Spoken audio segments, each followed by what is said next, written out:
until the precious was separated from the vile. If thou take forth the precious from the vile, thou shalt be as my mouth. Okay? Now this has to do with the truth. And the reason for this is that all of his understanding, regardless whether it was not only religion, but even his own people, the understanding was corrupted. And there was no understanding to be gained in any creature on the face of the earth. The understanding had to come from Yahweh. So his prophet was isolated and was not to make contact with any so-called teachers or professors of any kind, religious or otherwise, and receive the instruction from him. Now, a marvelous thing has happened. He said, I will give you a great knowledge. Lo and behold, it's here. As far as I'm concerned, I don't know how, because I'm not a man of the cloth. I'm a mason, and not even a good mason, because I never had my mind on it. And here's knowledge and understanding, there's wisdom far above any earthly creature. In fact, farther higher than the angels.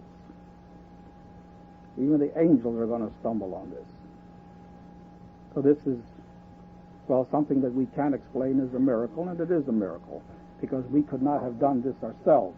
You could strive all you want. You would trip over the Bible time and time and time again. And you would live several lifetimes and never understand it. Okay? Now he says, Then the Lord put forth his hand and touched my mouth, and the Lord said unto me, Behold, I have put my words in thy mouth. Okay, now this is when the knowledge is there.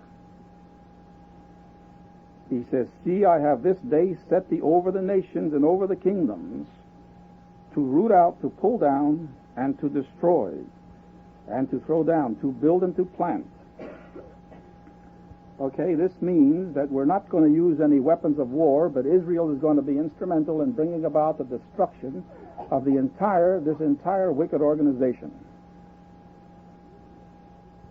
Israel will not even use a penknife as far as weapons are concerned. But the entire monstrous organization is going to collapse with a tremendous force. And this, Yahweh has promised, will happen when Israel gets going. Now, Jeremiah is not alone in this. This could never be done by one individual. It was Yahweh's purpose that he would have working with him some of the most noble of Israel, who would come out before the others, come out in spite of all the adverse evidence that they would have to face, hang on even though everything seemed to be a failure, continue in faith even though the group was diminishing rather than growing. This is a test. And these whom he has put through all these severe trials, he will now use to launch his publicity campaign. Israel is a nation, gives its allegiance to the Almighty God. It's the only righteous nation which Yahweh has decreed will inherit the earth. There is not a nation on the face of the earth that is sanctioned by Yahweh. For this reason, all of these nations will be destroyed. And the harder they fight, the more stubborn they are, the more they're going to suffer. Because the Almighty God is almighty and all-wise. Now, for Yahweh to use his prophet, he must educate him, and he must cause him to recognize who, if any, he has used in the past. If there was a class of people that he has employed to carry out his work. We find that Jeremiah is not only the second witness, but he also must be the first witness and be acquainted with both. Like all of Israel, they strive, he has striven, and all of Israel strives for Yahweh's blessing, and when the answers are not there, Israel strives to get them. For this reason, I was not a zealous, loyal member of Jehovah's Witnesses. In other words, I used my mind. I thought. And when the answers given by them did not do justice and did not truly honor Yahweh, I searched. This is what all of Israel must do.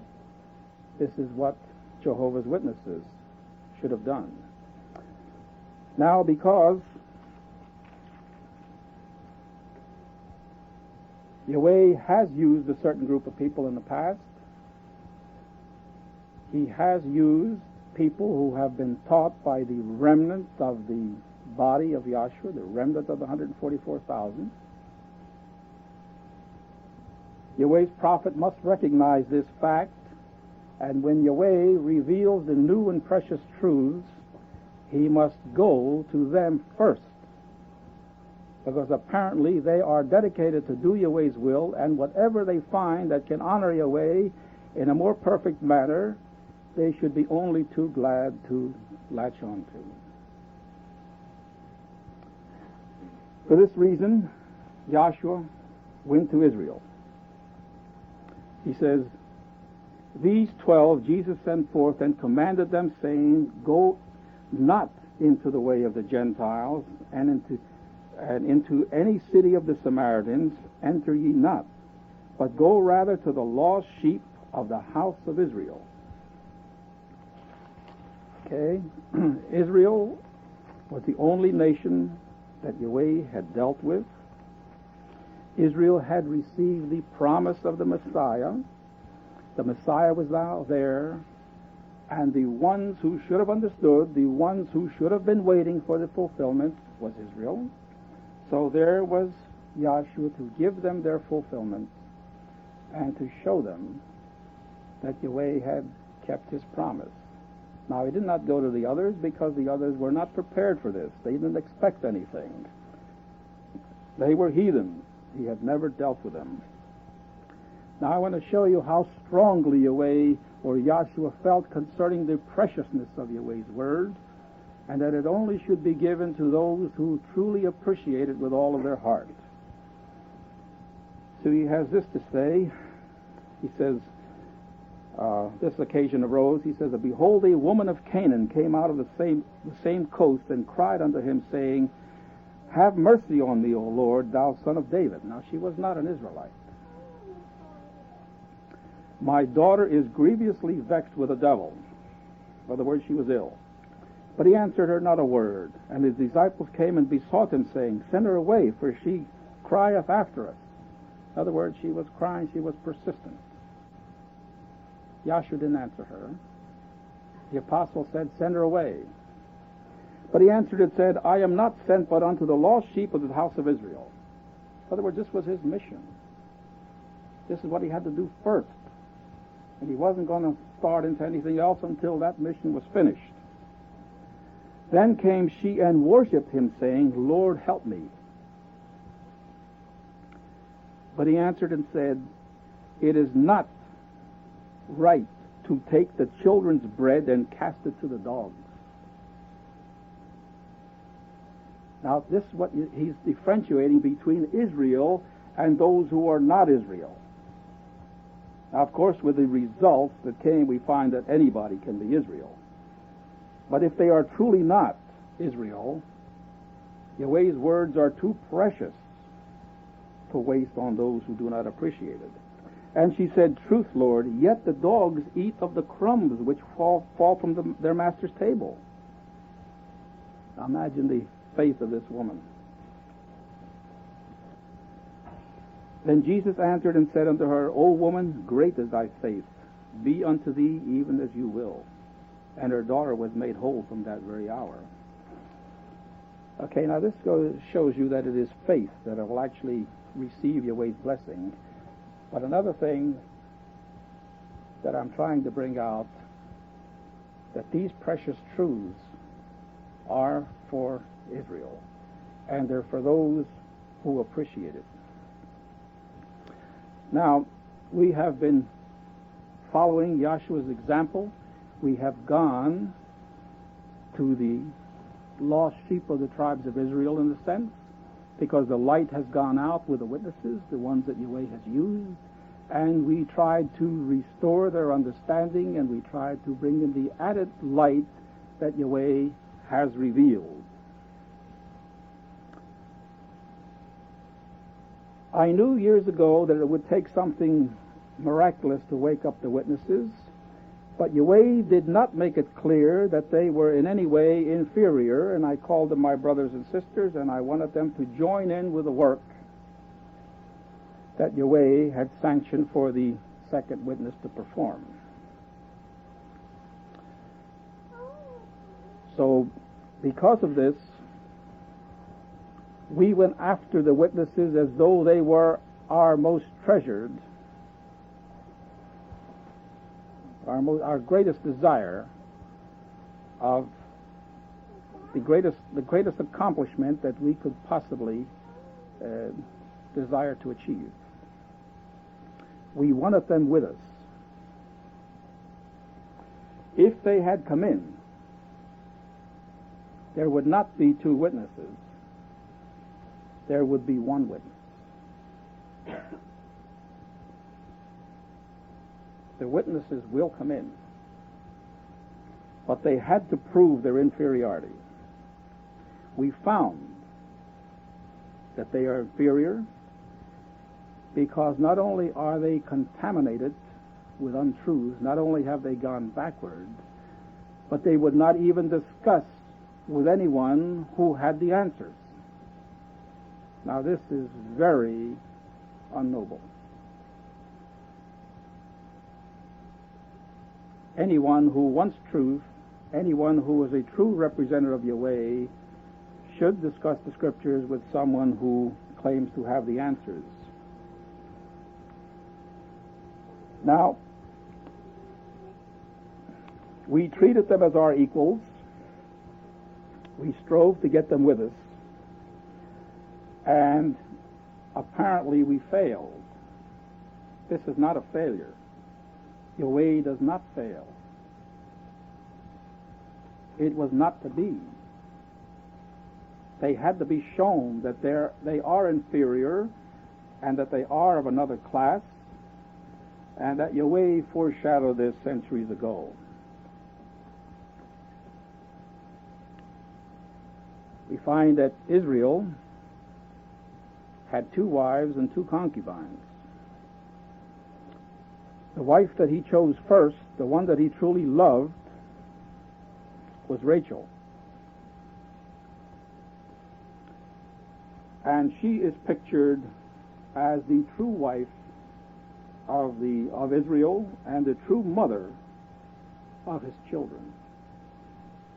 Because when the children of Israel were slaughtered, the time that Yahshua was born, we find that Jeremiah had already prophesied that there was a voice of mourning, Rachel weeping for her children because they are no more. All right, the children of Israel were killed. Rachel was pictured as the mother, not Leah, not the handmaids, just Rachel. Rachel had 2 children. We find that the difference between the firstborn, Joseph, and the others was as night and day. And he is called the firstborn, even in the scriptures, even though he was the ninth in the order of descent.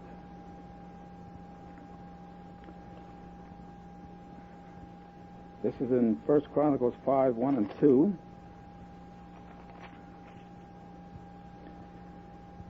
He says, "Now the sons of Reuben, the firstborn of Israel," this is with Leah, for he was the firstborn, "but forasmuch as he defiled his father's bed, his birthright was given unto his sons, unto the sons of Joseph, the son of Israel, and the genealogy is not to be reckoned after the birthright. For Judah prevailed above his brethren, and of him came the chief ruler, but the birthright was Joseph's." Okay? Now we find that Joseph was an unusually clean-cut, moral lad, so different from the others. Now, the 12 sons of Israel were typical, whereas they pictured the Israel of promise. They were a type of the Israel of God. We find that Joseph pictured the true Israel of promise. The conduct of Israel was outstanding, of Joseph was outstanding.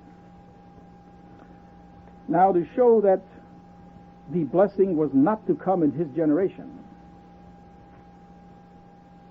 Yahweh caused Joseph to have 2 sons.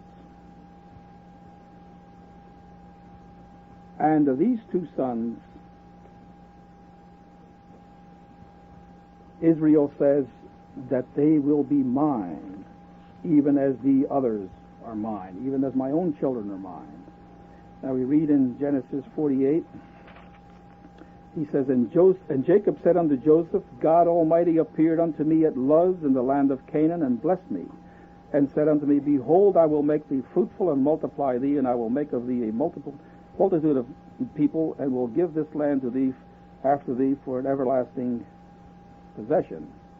And now thy 2 sons, now the 2 sons of Joseph, Ephraim and Manasseh, which were born unto thee in the land of Egypt, before I came unto thee into Egypt, are mine, as Reuben and Simon, they will be mine. Okay? In other words, Yahweh used Israel, Jacob, whose name was Jacob at first, to cause them to have 12 sons, and of these 12 sons began the 12 tribes of Israel. Now he says Ephraim and Manasseh, his grandsons, would be his just like the rest of them, indicating that they are a part of Israel. Okay? Now, then he goes on to bless Ephraim and Manasseh. And Joseph brought them out from between his knees, and he bowed himself with his face to the earth. And Joseph took them both, Ephraim in his right hand, toward Israel's left. I'll read 11 before that. And Israel said unto Joseph, I had not thought to see thy face, and lo, God has showed me also thy seed. And Joseph brought them out from between his knees, and he bowed himself with his face to the earth. And Joseph took them both, Ephraim in his right hand, toward Israel's left hand, and Manasseh in his left hand toward Israel's right hand, and brought them near unto him. And Israel stretched out his right hand and laid it upon Ephraim's head. Now Ephraim was the younger. Now the right hand, the blessing, should have gone on the elder. And his left hand upon Manasseh's head, guiding his hands willingly, for Manasseh was the firstborn.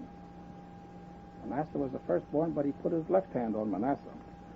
And he blessed Joseph and said, God, before whom my fathers Abraham and Isaac did walk, the God which fed me all my life long unto this day, the angel which redeemed me from all evil, bless the lads, and let my name be named on them. They would be Israel. And the name of my fathers, Abraham and Isaac, let them grow into a multitude in the midst of the earth. And when Joseph saw that his father laid his right hand upon the head of Ephraim, it displeased him. And he held up his father's hand to remove it from Ephraim's head unto Manasseh's head. And Joseph said unto his father, Not so, my father, for this is the firstborn. Put thy right hand upon his head. And his father refused and said, I know it, my son, I know it. He also shall become a people, and he also shall be great. But truly his younger brother shall be greater than he, and his seed shall become a multitude of nations. And he blessed them that day, saying, In thee shall Israel bless, saying, God make thee as Ephraim and as Manasseh. And he said Ephraim before Manasseh. Okay, the younger before the elder. All right, now Joseph pictures the true Israel of promise. His two sons picture that the fulfillment would be in another generation. Okay? Thus, when the final reward was to be given, the Israel of promise would be two, or in two groups. And the first and the second, and they would not be two individuals, but two classes or two groups. Now this was a prophetic picture, that one would come first, the other would come second, but the second would receive the birthright or the blessings, the honor to carry on the name of the household, the honor to carry on the honor of Israel. Now we have this very situation in the last days. We have a class of people who are Israel, who are first, who are before us. We have a class of people who come out afterwards. We find that the one who has come out first does not have Yahweh's blessing. They are groping in darkness. They are inventing interpretations. They're entirely confused. They understand nothing of Yahweh's plan, except that there will be a kingdom. They're losing practically everything, and yet they preceded us. Now we find a second class coming up, and Yahweh has caused them to be taught by one whom he has taught himself. And they have the pure knowledge. And after studying in such a relatively short time, they go present this knowledge to the ones who should be vastly their superiors, and that they find that the blessing has really been given to Ephraim, to the second, because it is the second witness that has the understanding. And the first witness cannot cope in knowledge. They can lead you astray. They can jump around. They can quote scriptures which do not fit. They can waste time. They can confuse. But they can't straighten anything out. Therefore, whenever a witness is met, you must not allow them to lead you by the nose. Yahweh has given you the authority. You are the teacher. Take it or leave it. Give them the understanding. If after you give your understanding they want to give theirs, it's okay. You want no interruptions. You're going to present the prophecies as they are. They will come, they will be forced to realize that Yahweh is with you. You have a right to do this because Yahweh's blessing is with you. Yahweh has spoken to Ephraim. He has not spoken to them. In fact, they're honest enough to admit it, that Yahweh is not guiding them. Their spirit is not there. He doesn't speak to them. And how they get the understanding, I don't know, because it's Yahweh's word. So if it comes apart from Yahweh's spirit, they're doing something wrong. They have to be. Now, the firstborn always received the greater blessing. He received a double portion of the inheritance. He received the responsibility to carry on the family name. Many times when the chronology is worked out, it's just the name of the firstborn that's given.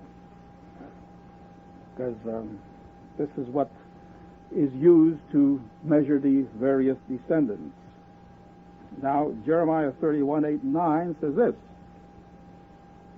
It says, "Behold, I will bring them from the north country." This is gathering Israel from the one who claims to have the authority from the devil's organization, "and gather them from the coast of the earth, and with them the blind and the lame and the women with child and her that travaileth with child together. A great company shall return thither." He's going to gather Israel. A great company will be gathered by a way. "They shall come with weeping, and with supplications will I lead them. I will cause them to walk by the rivers of waters in a straight way, wherein they shall not stumble. For I am a father to Israel, and Ephraim is my firstborn." Why Ephraim? Because Ephraim pictures the Israel, not only the Israel of promise, the fulfillment of the Israel of promise, because he was another generation from the one who pictured the Israel of promise, from Joseph. In other words, these things were not to happen then, but in another generation. So it did not, he made this division, he made this picture with the children of Joseph.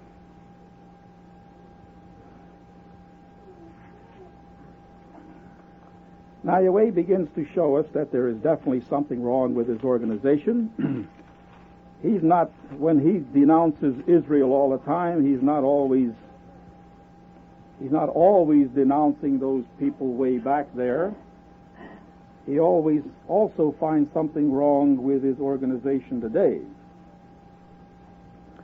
And when he states in Isaiah 1, when he states, "Therefore saith the Lord of hosts, the mighty one of Israel, I will ease me of mine adversaries and avenge me of mine enemies. Okay, and I will turn my hand upon thee and purely purge away thy dross and take away all thy tin or all thy impurities." In other words, the ones whom he is correcting in the last days, we find that the organization is beset with adversaries and enemies. And he has to clean house. "And I will restore thy judges as at first, and thy counselors as at the beginning," indicating that the prophets would be back, and then only would they be a righteous people. "Afterward thou shalt be called the city of righteousness, the faithful city." Okay, now this would indicate that he would have to correct them, return his prophets to their former position, and then it would be a clean and pleasing organization to Yahweh. Now, before the light went out, Jehovah's Witnesses were well aware of these things. Rutherford did not know that he was gathering Manasseh. He did not know that there would be any trouble between the remnant and the prophets. He reasoned that the remnant was 100% for Yahweh and the prophets were 100% for Yahweh, so there would be no trouble whatsoever in handing over the scepter from the remnant to the prophets. And that the prophets would take over and all of Jehovah's Witnesses would adhere to them. Now there was really, these things are far too deep. The light was not that strong. He did not know that the prophets would have to be rejected in the same manner as the prophets were rejected in Israel. But he does bring out that his prophets would come back. And he definitely states this in Matthew 8:11.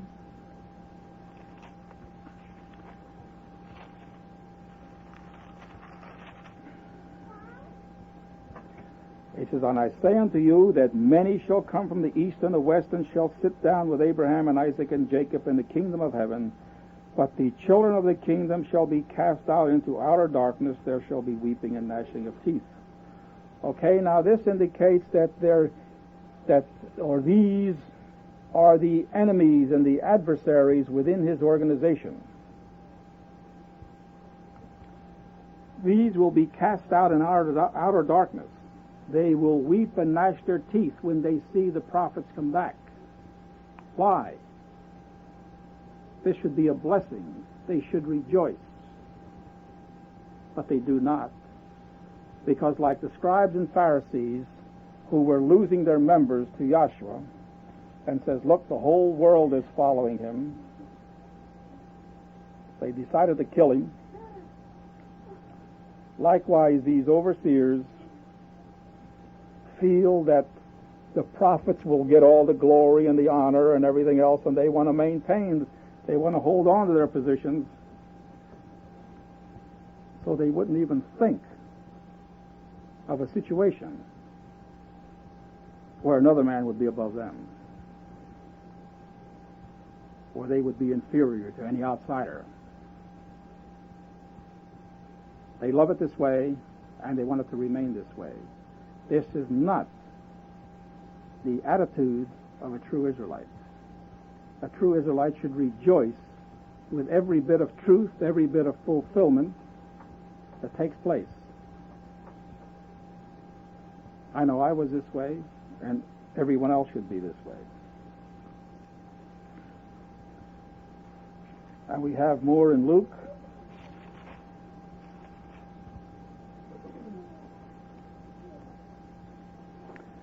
There shall be weeping and gnashing of teeth when ye shall see Abraham and Isaac and Jacob and all the prophets in the kingdom of God, and you yourselves thrust out.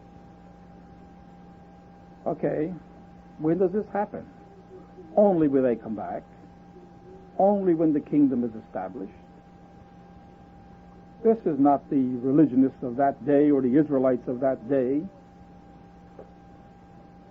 These are the ones who are in Yahweh's organization, and they will be thrown out of that organization because the prophets will be given the authority.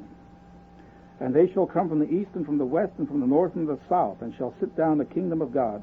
And behold, there are last which shall be first, and there are first which shall be last. Okay, now there are those who are first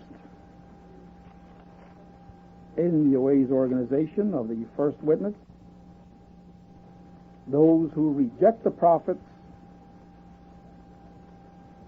at this time, when they do return, will be the ones that will be shoved to the last. Now, like Matthew 8:11 brings out, that they would be cast out into outer darkness, indicating that they will lose all understanding. The whole thing becomes one big ball of confusion, because they can't have what they want. They're not receptive to truth. They're receptive to only that which blesses them. This Yahweh will not fulfill.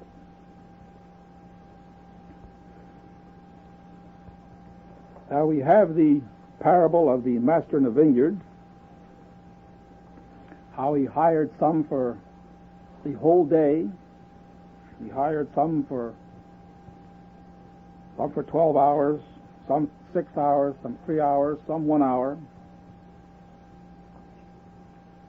And then he paid them off. So when evening was come, the Lord of the vineyard says to the steward, call the laborers and give them their hire, beginning from the last unto the first. Now why should he begin to pay the last ones first? Well, the payment is a reward. Now this is the master's vineyard represents the service that the Lord's people are doing for Yahweh. And the payment comes from Yahweh. Now paying the last first means that the first actually have the greater understanding and are able to appreciate their reward more so than the ones who've been laboring ever so much longer.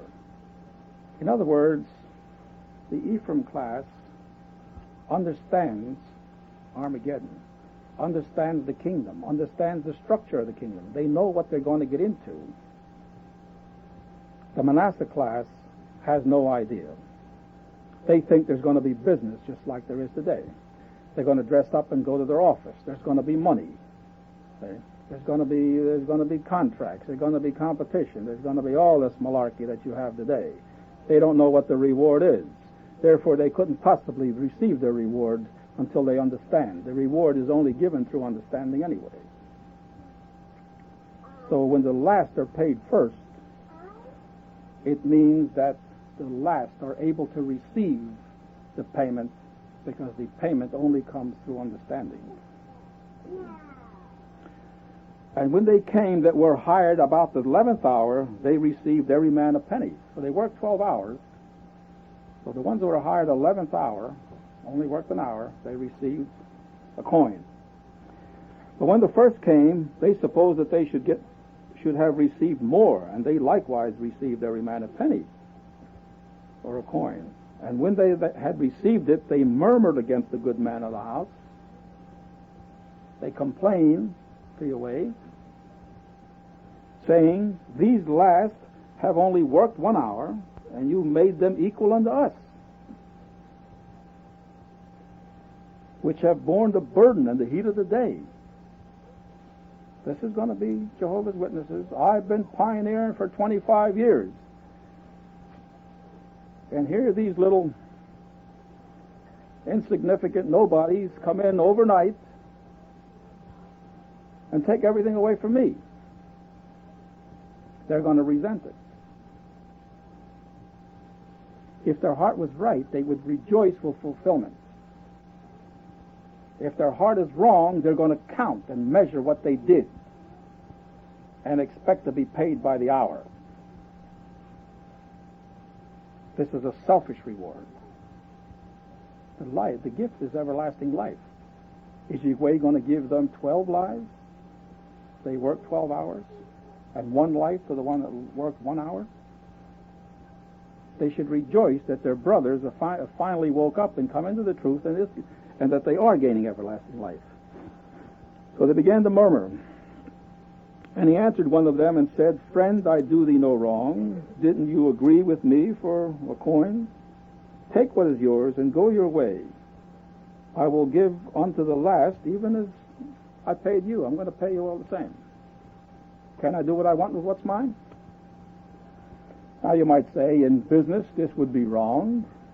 Okay, they're all working selfishly, naturally, and the one that puts in more hours should get more. But this is not a case of selfish business. This is service for Yahweh. This is a pure heart. This is a devotion. This is an unselfish service. And the blessing is everlasting life. So he says, "Isn't it lawful for me to do what I will with what is mine? Or is your heart evil because I am good?" Instead of rejoicing that the others are also getting everlasting life, they're complaining. "So the last shall be first, and the first shall be last. For many are called, but few are chosen." Okay, this definitely is a blunt statement. The first will be last. The last will be first. Now, in our efforts to convince Jehovah's Witnesses, we found out that they are definitely inferior. We find that we do have the truth. Yahweh has blessed us. I would not be able to say this if Yahweh had not spoken to me and told me, plus the fact the way everything fits together. This is not my doing. Because when that chronology was put together, I didn't even know what I had. I'm just finding out lately how everything fits. So it's not my doing. And the 666, this was miraculous. 3 minutes. And here they've been working on it for a couple thousand years almost. So, with all of these blessings, Jehovah's Witnesses refuse to even look into it. They prove their inferiority, and in rejecting the knowledge of the second witness, they prove that they are not to come in and serve with the second witness until the second witness actually puts them to shame by gathering others who have nothing to do with Yahweh. Intelligent people who will understand. Okay?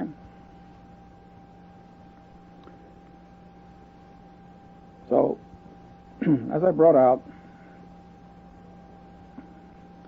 I began to wonder long ago. In fact, my boy even told me that they're an inferior people. A lot of people said so.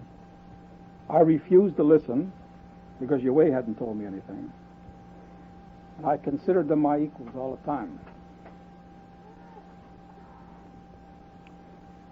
But also in the back of my mind, I knew that it was going to take something unusual to wake them up. And if it took something unusual,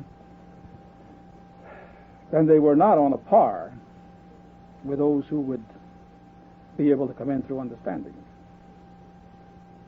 They definitely weren't. Yahweh had to prove, for one thing, that they were inferior to the prophets because the light went out with them, they lost their way, and the prophets did not lose their way. But what I have found recently, that they are not only lower than the prophets, they're lower than the entire Ephraim class. They're lower than the entire second witness. Because the second witness comes in through understanding. They don't. They stick to their religion. And whatever the society tells them, that's it. The same as whatever the Pope tells the Catholics, that's it. This is a great sin. These people are not using the intelligence that Yahweh has given them. He's giving them a marvelous brain to be able to reason. And if at any time at all, the brain should be used when Yahweh's name is involved. You can goof up on a lot of other things, but don't goof up with Yahweh. And here they don't take these things serious. Therefore, Yahweh is going to forge ahead with his work without them. We have given them the first opportunity, just like Joshua went to Israel first and no one else. We went to the witnesses. Remember, I stressed the witnesses all the time. And I tell you, I was so sorry for you people in that cold, the time, the expense, everything that you did. It had to be. It had to be. You did not waste your time. You gave them a full opportunity. I'm so glad it's over. What I want to say, I want to commend everyone that took part in this. You have done, you have actually fulfilled a very important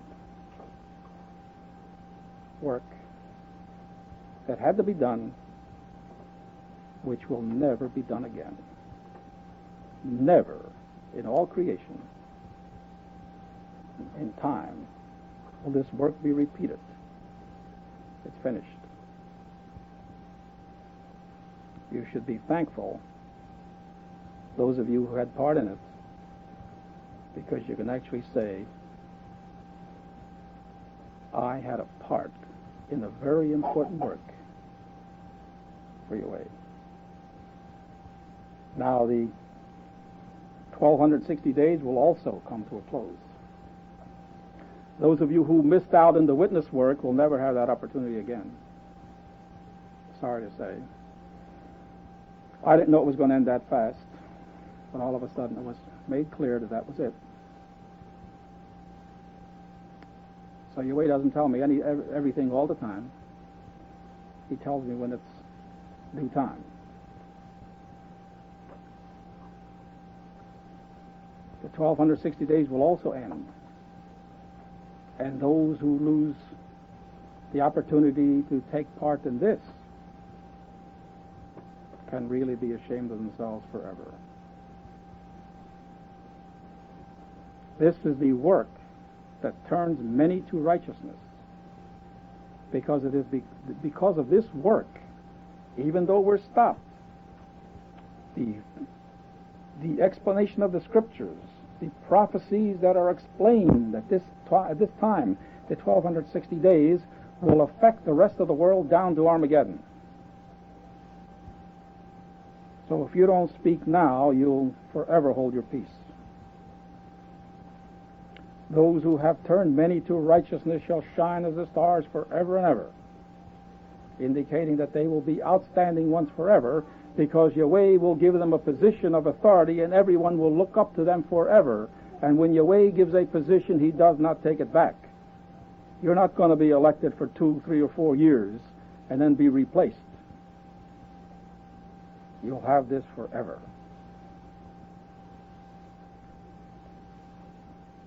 You'll be like a royal family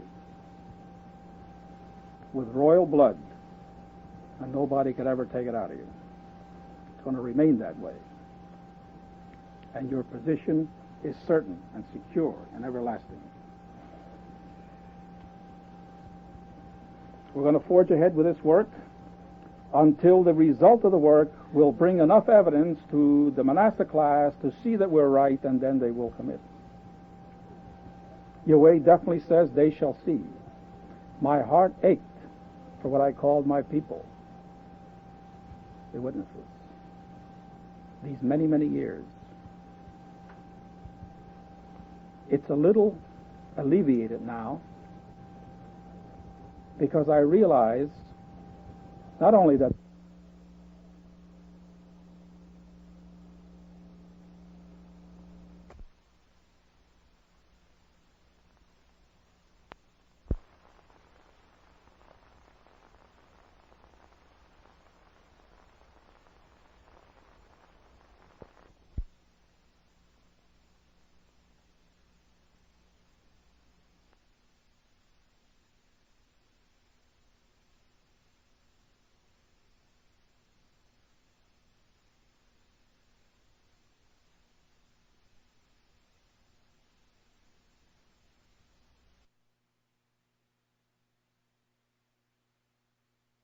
the authority from Yahweh.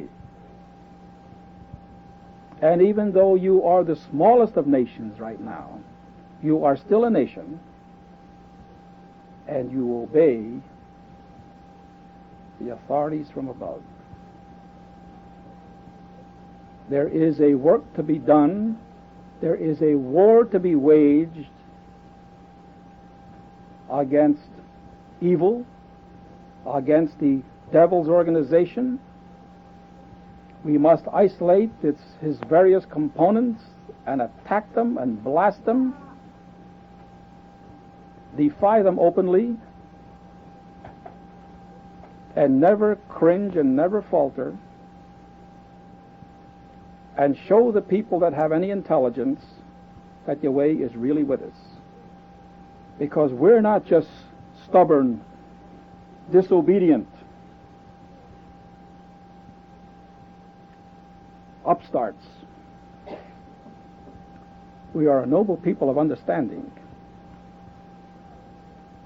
We're not only going to refuse to do certain things or expose certain evil, we're going to back up everything with the entire plan of the Almighty God and bring out his entire plan.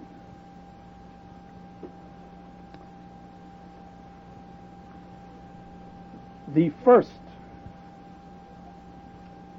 element that Israel will attack will be the political rulers of this world. We're just not going to go say, well, I'm boss, not you. We're just going to pick out what is wrong, what these rulers cause the people to do that is wrong, and not only refuse to do it, but we're going to tell others that it is wrong and why. And we're going to stand boldly and show them that their income tax is a godless heathen tax, and that it forces the people to disobey Yahweh by indirectly making murders of them all. This will be the beginning. We're going to have signs of this effect concerning the income tax. We're going to have signs concerning the authority. We will have signs explaining the abomination, the 666, the king of iron, the king of clay. We should have about, I would say, about 7 people standing together, so that with all the signs, when all the signs are read, they should have a general understanding of what Israel is all about. We're not just upstarts. Israel is on the attack. We are the only ones that are truly armed. We are armed with the sword of the Spirit. We are armed with truth, and nothing can stand up to us. And you're going to see the officials fall down to the right and to the left of Israel. None of them will be able to cope with us. Our knowledge, our boldness, our faith, our strength will be something that they have never contacted before. Israel will be a glory to Yahweh. This knowledge has not been given to you to put into a closet. Yahweh would never have delivered it to you just to comfort you alone. It's okay if everything else was all right and you were miserable, he would comfort you. But if the whole world is in agony and you have the solution, you must let it out and explain to everyone. This is the next phase of the work. This could not start until the Lord's people had first been given the opportunity so that they could have joined us and had an opportunity to honor Yahweh. Now, Israel is not made up of hypocrites. Every one of Israel who's going to stand up there with income tax, with the signs, I don't care how you make a living, you must not pay income tax. If you pay income tax, you cannot take part in this work. This is a holy work. No one is going to come up to anyone and say, well, do you pay income tax? Oh, yeah, but so, no. They take it out of my pay or this or that. No. It's got to be a perfect work. So those of you who do not pay can take part in this. It's going to start out perfectly. It's going to start out holy, and it's going to remain holy. Later on, we'll go on to all the politicians. Then we will begin to blast commerce and explain the new system. And then we will attack religion. But while you are doing this, you're going to get into commerce. You're going to get into religion too. Explain yourself. Make yourself clear. But primarily the war is going to be waged on politics right now. When they'll begin the religious element when they say, render unto Caesar what is Caesar's. So does everything belong to Caesar? Does life belong to Caesar? Did Caesar create life? The earth is the Lord's and the fullness thereof. So we bring out these things. You'll get into a religious vein at times. But primarily, you're going to stand up for what's right, against what is wrong, and explain the hope that is within you, what is going to happen to this world, and how it's all going to come about, and what the new system will be like. Okay, he says in Jeremiah that Israel is my battle axe and my weapons of war, and with Israel he's going to destroy everybody. Now this is truth. Israel is going to be instrumental in destroying the mightiest powers that have ever been on the face of the earth. Both Russia and the United States will go down because of Israel. And the earth will be free of all wickedness, and Israel can roam all over and enjoy the beauty of the entire planet. It'll be yours. You don't have to worry about paying your taxes or being evicted or getting work or any of the problems that besets the human race today. You will be blessed forever.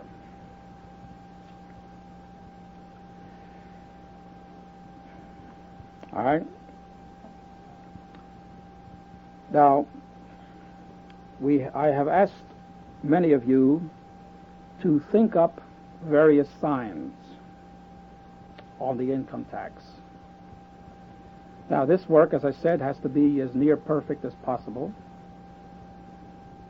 And so we want to screen everything that people want to use.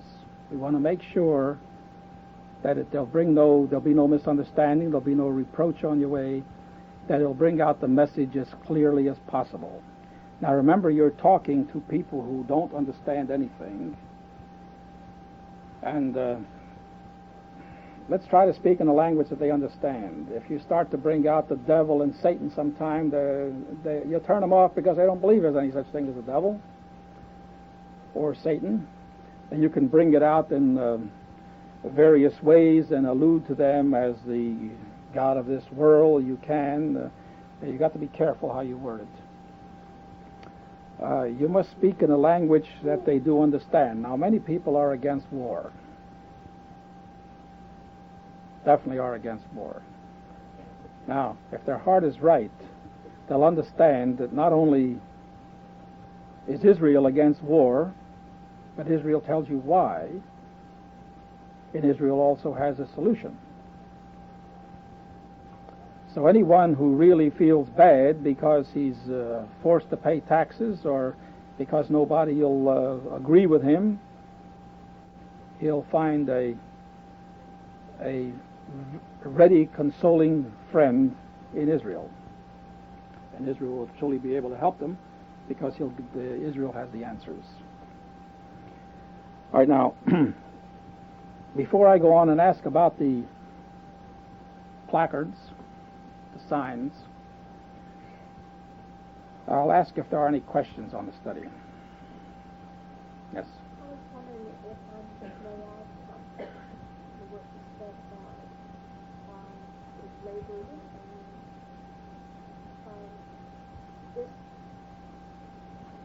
this parable really begins with something that Yahshua said in the end of Matthew 19. And after he said this was the reason why he gave the parable of the laborers in the vineyard. In Matthew 19, verse 28, it says, "And Jesus said unto them, Verily I say unto you, that ye which have followed me in the regeneration when the Son of Man shall sit in the throne of his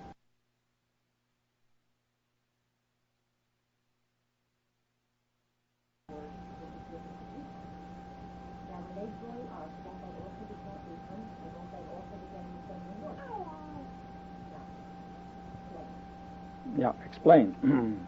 Yes. Because Yahweh has chosen them first, and they have become stubborn and stiff-necked like the Israelites. They stick to their religion, right or wrong. They have actually told us that they don't care what the Bible says, right? They don't care what how anything is explained. They're sticking to what they have because they like it that way. This is the same thing that religions. They're going to stick to their religion because they like it that way. So, although they will be Israel, Ephraim will be first. Now, there's going to be many positions in the kingdom. All right? So you have the apostles and the 144,000. Now, the greatest in the kingdom of heaven, or the least in the kingdom of heaven, Yahshua says, is greater than John the Baptist, indicating there would be greater or lesser ones in the kingdom of heaven. No.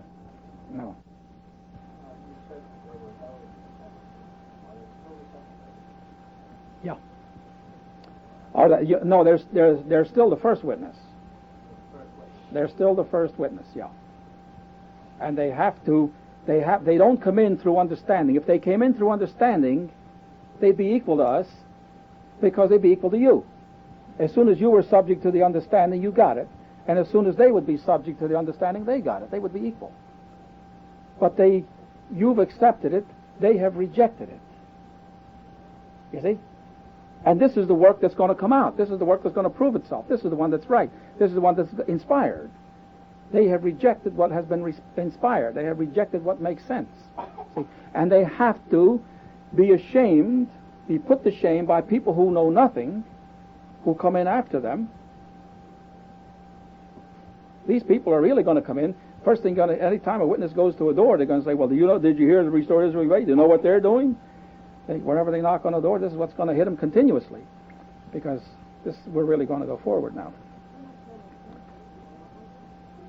Absolutely finished with them. The only thing, if they come on the street and want to study, you study with them. But you're not going to chase them anymore. You've lowered yourself to a real jackass, you might say. You really have, and been really rejected. And they're really not worthy of us. Yes? Regarding the second passage, when can we begin making the signs, and when can we go, and where can we go? Go right to work and make the signs right now, and as soon as they're ready, at the first good day, we're going to go to Philly, Market Street. Okay, that's what I wanted to ask. You're going to cover the Philly territory for the internal revenue facility. Why not hit both places? Have 7 people up there and 7 down here as the one in Atlantic City? We're not going to stand by the Internal Revenue Office. Oh, you know? No, we're not picking out a certain office. We're picking out income tax in the whole United States, not by a certain office. Okay? Yes.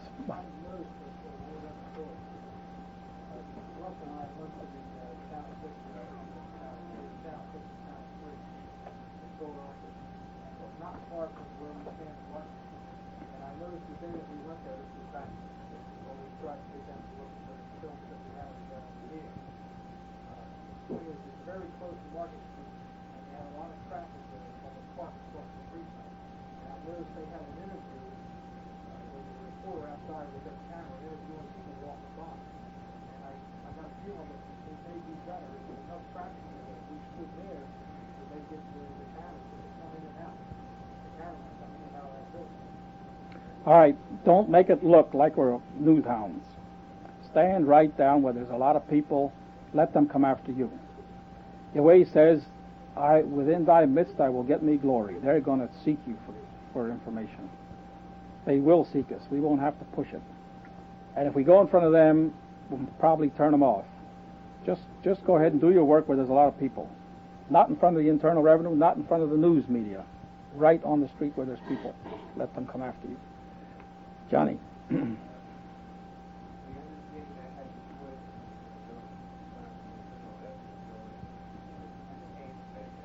It isn't changed. It never was the Internal Revenue Building. Some people thought so.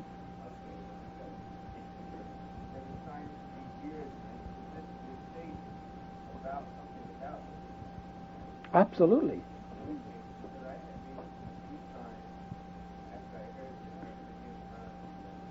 You already got the placards and made them? Now see, if you had been here and got instructions, I says, do not make any signs, just write them on a piece of paper, like this. And if they're approved, then we put them on placards. You can paint over it, probably. Oh, we'll see what they are. Yeah, we'll see what they are. All right.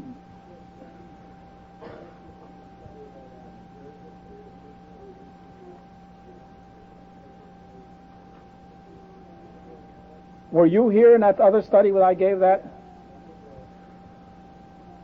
Okay.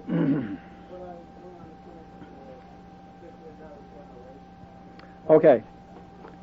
All of the 12 sons were types. Okay. Types of the Israel under the law, the Israel of promise. Joseph was the Israel of promise. Joseph and Benjamin, really, because they were born through Rachel, who was the true wife of Israel. They pictured the Israel of promise. But to show you that the fulfillment would take place in another generation, Yahweh pronounced a blessing on the offspring of Joseph. Now,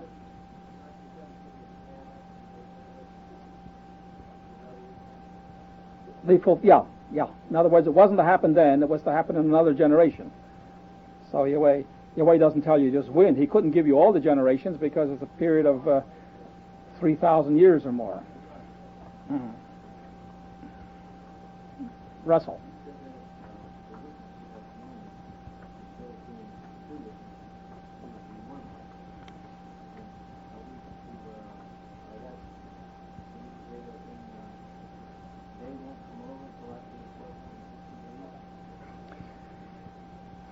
Yahweh says they will come over. They're going to come over when there's evidence. I firmly believe that they'll come in before the 1,260 days are over. But there's two prophesying. They're prophesying about the kingdom and the end of the world and Armageddon. And we are doing the same thing, only thing with a pure language. So there's two witnesses. But the ones who are right will have to come over to the organization that has it all, that Yahweh is dealing with. So we don't know exactly when they're coming in. Yahweh says they will come in, but it'll have to be, no doubt, it'll have to be before the abomination. If you go by the parable of the laborers in the vineyard, the witnesses came in, or I should say the first were in, and the last came in at the very end, but the payment was still, it was still during, Yeah, well, the payment is everlasting life.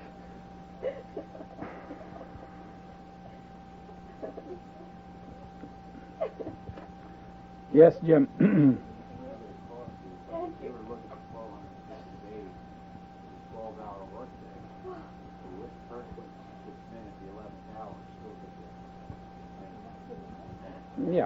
Yeah, they do. Well, that I understand. I don't know. I think she's trying to bring something else out. Yeah? That wasn't hard to say. Trace?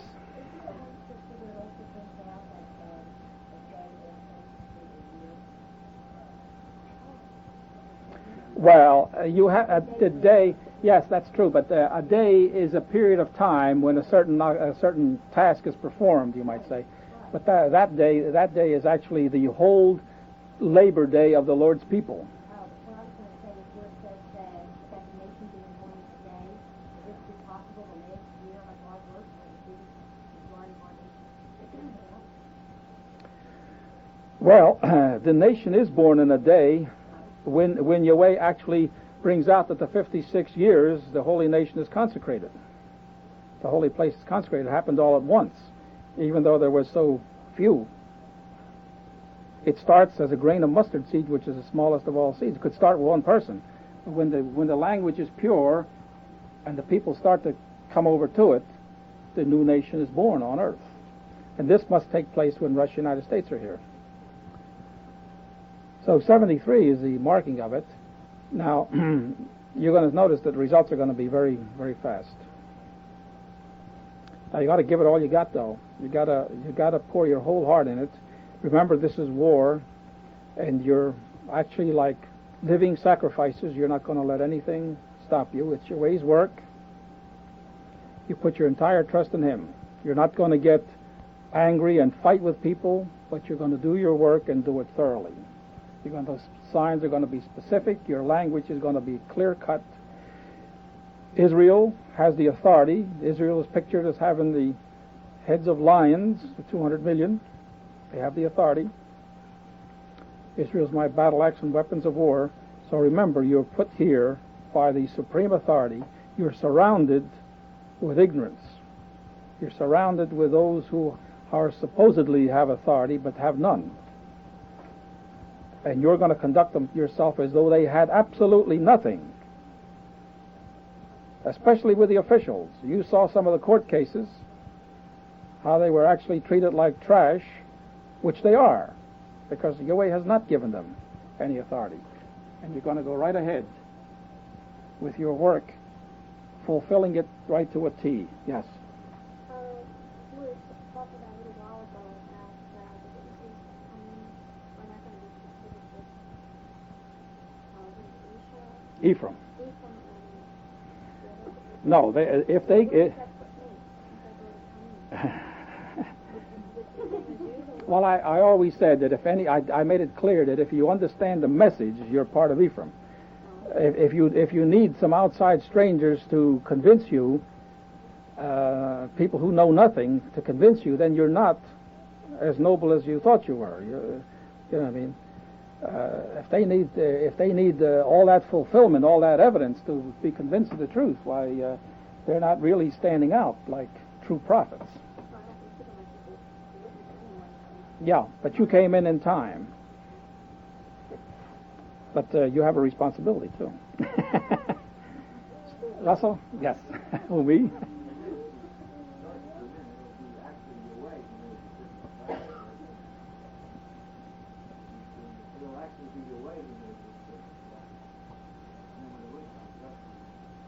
Yahweh uses a dividing line. He does that with the strangers. He does it with Israel. When Israel comes in without evidence, it's Israel. When they need more evidence, okay, they become like the second Israel. They become Manasseh. They needed more evidence. When they need all the evidence in the world, they're strangers. See? So the witnesses are going to need more evidence than you needed. Teresa? Oh, yeah. The witnesses, yeah. Oh, the Israel? What are you saying? What are you saying? Are there any other questions? Not there. The Holy One is the Holy One in your midst, and I will not come to destroy. Okay? The restoration, the blessings of Israel is pronounced on Ephraim. So the course is this. Yahweh pictured in the 12 sons a true Israel. The true Israel was brought forth, the picture of the true Israel was brought forth by the true wife of Israel, Joseph, who was the firstborn. The birthright and the blessing of Joseph was to produce a seed which pictured the fulfillment of the Israel of promise on earth. The divisions of the Israel of promise, and the one that would receive the blessings and take the lead, indicating the second witness that would take the lead. All right? Now, you are Ephraim. Now, this is a beautiful position that you got yourself into without even knowing how you got there. But Yahweh is gathering his people. You're Ephraim. Okay, and being Ephraim, representing the fulfillment of the Israel of promise, you must have all the qualities of Joseph. You must use love, justice, wisdom, and power. Okay, you must not resent anyone that is blessed by Yahweh. Remember that when anyone is blessed by Yahweh, it's his purpose going forward. You must rejoice when anything goes forward. This is the true Israel of promise. The devil can do things to everyone, and that he's not going to destroy you, but he can actually make your life miserable by putting thoughts in your head and just causing you unnecessary pain. So remember, you are the blessed seed, and go forward and rejoice with whatever Yahweh does. And you are part, you are equal one with another. Some have different gifts than others, but you're all equal in faith. And Yahweh loves you equally. All right? Now you have a tremendous mission to perform. Study for all your worth, and go out and spread it. Yahweh's blessings must come. They will come. And when they do come, if this group that's going to have to hold back the attack of all those who are seeking and hungering for knowledge, and how beautiful if you are well prepared to feed them and to satisfy them, give them the hope that is within you. Your blessing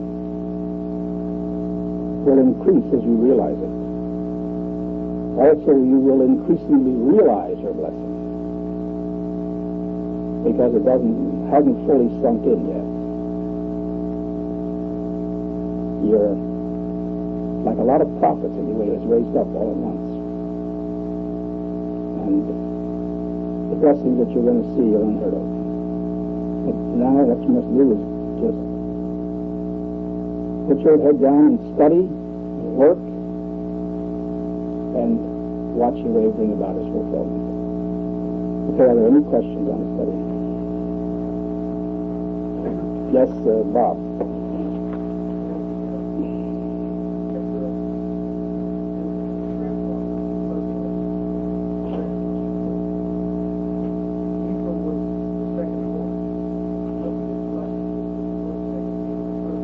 Right.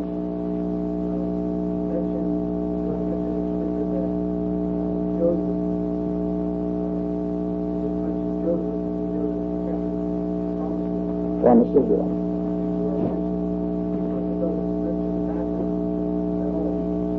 No.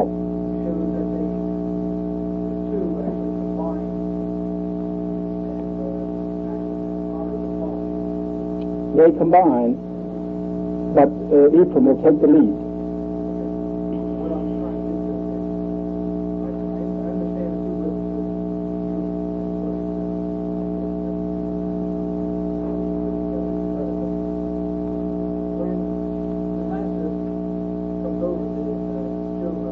Ephraim.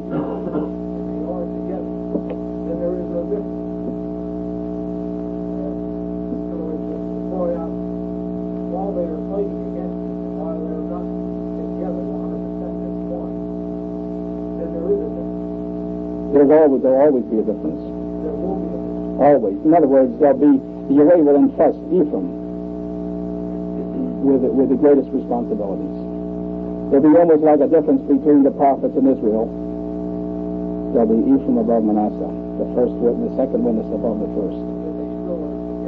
Right, they're together, they're going to work together, but the final say will be with Ephraim. Now, again, who's Ephraim? Okay, all those who come in and gain the understanding on their own. They could also be part of the first witness if they come in on their own when they hear it. If they haven't heard it before and they hear it now and understand, can hold on nothing against them. Well, that's all they heard is what was wrong. They never heard the truth. If they have to wait for their overseers or for the society to say, yes, the prophets are back, there's Manasseh. They're the same ones that said white is black, black is white, and it's green today and it's orange the next day. And that's the same crew. Okay? Now, there's going to be 200 million Israel. There are 2 million witnesses. By the time you cleanse that organization today, there's a very small number that would make up enough. I mean, if the number is Right. minuscule compared to Right. 200 million. All right, but we're minuscule compared to that. Yeah, that's true. That's true. What about Ephraim and Manasseh? Wouldn't that add up to 14? And you have the 12 tribes. Yeah, the 12 tribes make a picture. Ephraim and Manasseh's fulfillment. You see me? So actually they're mine. They're Israel. But Israel pictures the father of all the types. Israel and his 12 sons. So it pictures the Israel under the law and it pictures the Israel of promise with his 12 sons. Then another generation, Ephraim and Manasseh, is the fulfillment. See what I mean? So this is where the 14 come in. They'll be mine. Well, they're Israel. See? Okay? I was wondering if you could kind of, about Ephraim and Manasseh, kind of relate it this way. The 144,000 are all heavenly Israel, they're all kings and priests, but the apostles are the 12 foundations. Would you say it's in just the way order of command, the big difference between Ephraim and Manasseh? Right. That's the way it is. Yes, they'll be Israel. They won't be the strangers because they definitely showed some desire to find their God, but they just were a little slow up here. I mean, I was a first witness. I know what it's all about. You see what I mean? I was a